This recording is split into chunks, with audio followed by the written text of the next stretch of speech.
So what is the food and nutrition course in a nutshell?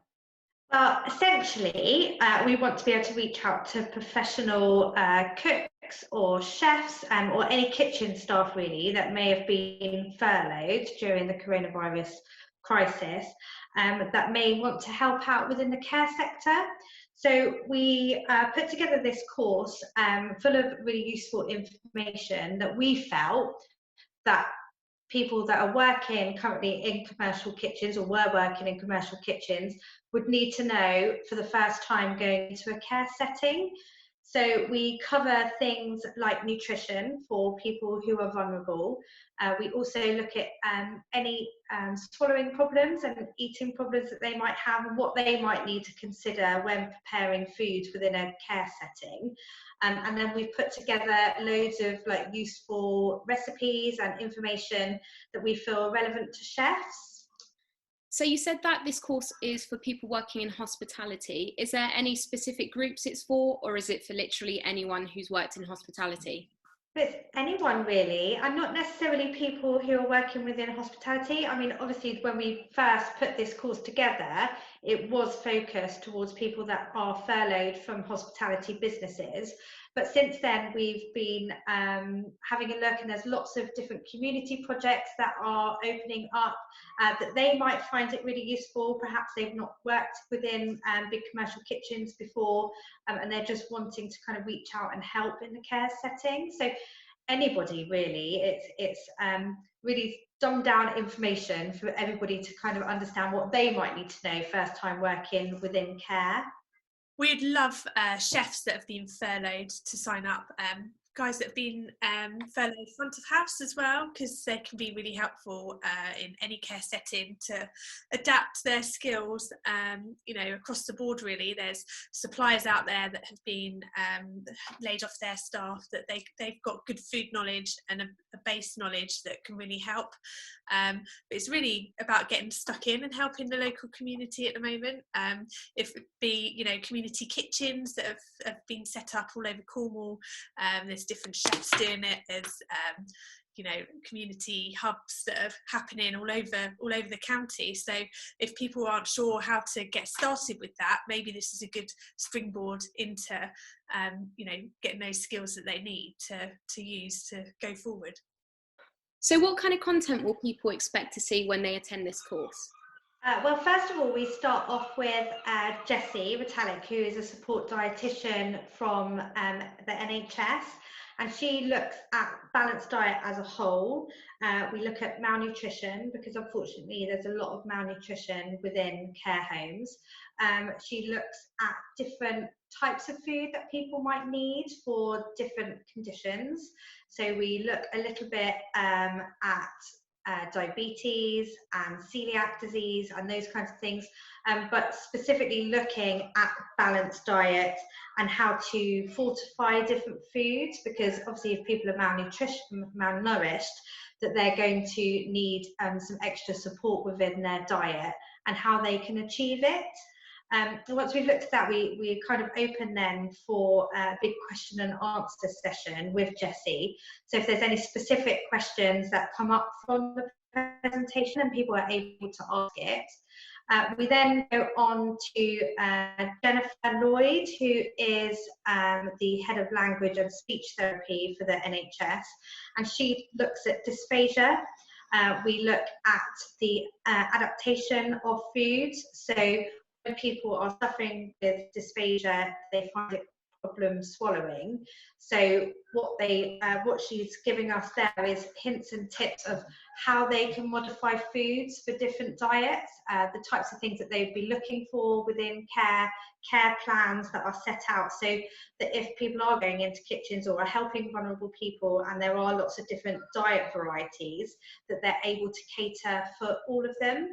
And then Hannah and I then go through top tips of what they'll need to know in the kitchen. So from a chef's point of view, obviously they're used to cooking within restaurants and hotels and pubs.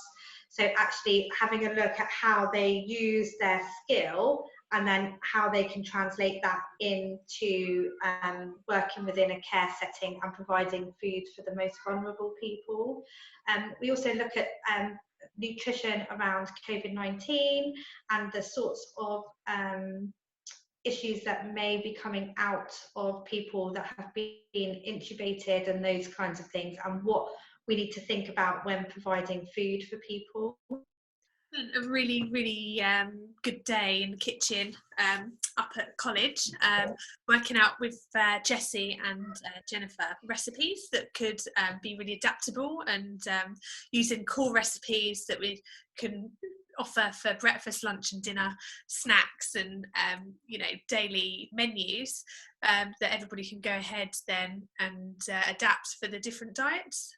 So those recipes were originally put together so that they're able to be modified in different ways, so lots of different levels, that they're using a set amount of base ingredients, so that maybe it was using store cupboard ingredients, things that are cost effective and that everybody would have. So you could have the possibility of maybe making 6 or 7 different dishes with these base ingredients.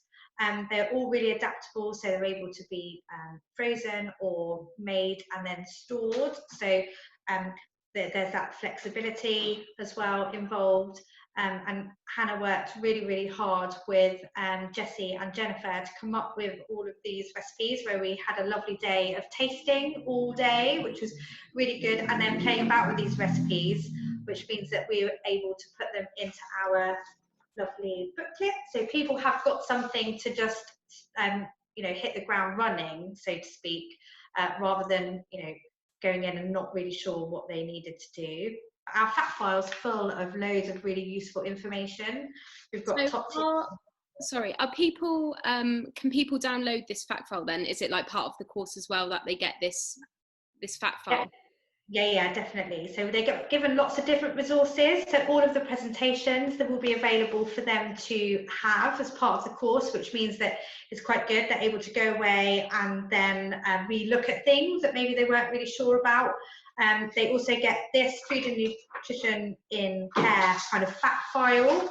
And in there it's got all of the information in bite-sized pieces. So it's really easy to navigate. And that was the whole point, is that they could have this. If they needed to print it out, they've got it there so they can take it out. It will have things that we've put in there, like really good food swaps. So instead of using, I don't know, just milk for mashed potato, that it comes up with like lots of different ideas of how they can fortify it and what, why they need to do it, really. So yeah, all of that information's in there. So after the course, what do people who attended the course need to do to get involved with helping the community? Well, we've got lots of links and resources actually, so that people are able to be able to get in contact. I know that there's lots of volunteer organisations, and Cornwall Council are just really looking for anybody who wants to be able to get involved and to help. There's also private care companies who have also been in contact with our sister project Reach, which is Reach part of the care setting. They do the same as we do for hospitality, but for care, and they've been in contact with them and saying actually they're just really struggling for people just to be able to help. A lot of their staff are either self-isolating or are not able to come into work because they have children to look after. So yeah, there's lots of different ways they're able to get in contact. We've got some links in our information pack. Sorry, Han. It's even covering days off as well, so it's not full-time work necessarily. It might be a few hours here and there a week just to pop in and cover those shifts that need covering to get 24/7 care. Yeah, and there's not only volunteer, there is paid work available too, so it really depends on how people want to get involved. They can get involved as little or as much as they want to, really, but hopefully that this course will give them the basis and kind of like the base knowledge that they might need to know, because it's going to be quite daunting for people walking in to a care setting for the very first time if they've never had experience of that before, particularly at the moment in the crisis that we're in right now. So hopefully this will be able to just give them just something in their arsenal of information to be able to go forward and just be able to help. But we could certainly put people in the right direction. We also have with Jessie and Jennifer, they know of lots of different people. But just essentially at the end of the course, we will give them links in which they're able to sign up and get involved. Skills that are transferable. You won't realise how many skills are transferable from hospitality into care. It's all a big service industry at the end of the day, and giving that valued care that you give to your customers day in, day out is super transferable into the care settings that we're dealing with. So how did this whole course come about?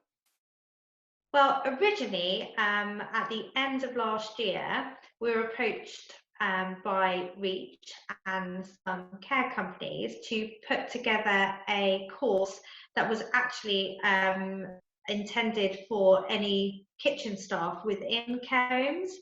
So it was a face-to-face course, because at that point we were able to meet and to deliver courses face-to-face. And it was specifically meant for people already working within care. And then when obviously COVID-19 all happened, and everybody kind of went into shutdown, college were having a meeting with people within the care settings, and they were saying how much they were struggling to try and get staff. So we decided to adapt the course that we had originally, and then make it relevant to either kitchen or hospitality staff, or people who maybe hadn't worked within care settings before. We've condensed a big course down into a few hours of really essential information that can keep people safe, but also well fed in these times when they really need it, because they're vulnerable and either recovering or they can't get out and cook for themselves and have their normal diet. So it's a really important time for nutrition and health, and maintaining a happy state of mind as well through cooking and caring for people. So to book onto the course, all you need to do is visit foodandnutritionforcare.eventbrite.co.uk, and then they will get an invitation to join the course after that. Yeah, we'd love to see everyone.